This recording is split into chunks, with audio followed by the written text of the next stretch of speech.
मंत्री कुंवरजी भाई बाबलिया ने कहा कि राज्य सरकार मृतकों के परिवारों को हर संभव सहायता प्रदान करेगी। उन्होंने आश्वासन दिया कि सरकार की ओर से पीड़ित परिवारों को सभी जरूरी मदद दी जाएगी और किसी भी स्तर पर सहायता में कमी नहीं रखी जाएगी। बाखलवड तळावમાં આવા આવતા ત્યાં અચાનક પેલા ડૂબી ગયા છે. એના પરિવારના લોકો ઘરે તપાસ કરતા સાંજ સુધી શોધખોળ કરતા ન મળી આવતા લગભગ 7 વાગ્યાની આસપાસ બાખલવડ તળાવના ઓગણની સાઈડમાં તપાસ કરતા પહેલાં એક સાયકલ મળી આવી અને બાજુમાં થોડા કપડાં, એટલે એમને શંકા ગઈ કે આ બાળકો કદાચ આમાં નાવા આવ્યા અને ડૂબી ગયા.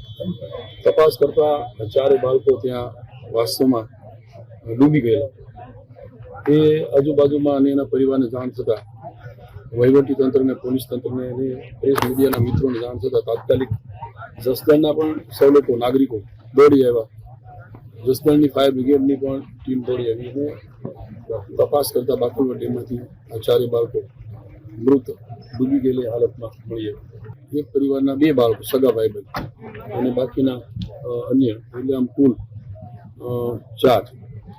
ફાયર બ્રિગેડની તપાસ કરતા મળી અતિ દુઃખદ ઘટના, એટલા માટે કે અતિ ગરીબ પરિવારના તળે અને ચારે બાળકો.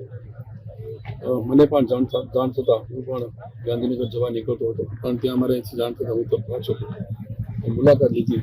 એક કરુણ ઘટના જેને કહેવાય કે ગરીબ ઘરમાંથી એક સાથે 4 બાળકો